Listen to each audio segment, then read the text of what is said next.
देखिए truck motor में कैसे ऑयल निकाल रहा है, लंकी खोला है और देखिए ऑयल पूरा दम काला काला हो गया, पूरा ख़राब हो गया है।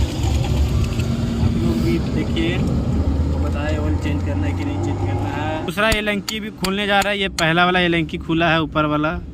अब ये देखिए हथौड़ी के ठोक ठोक के इसमें 14 के लंकी लगाए हैं और 480 का। तब बाय, आप लोग को नेक्स्ट वीडियो मिलते हैं। और लाइक करें, सब्सक्राइब करें, कमेंट करें।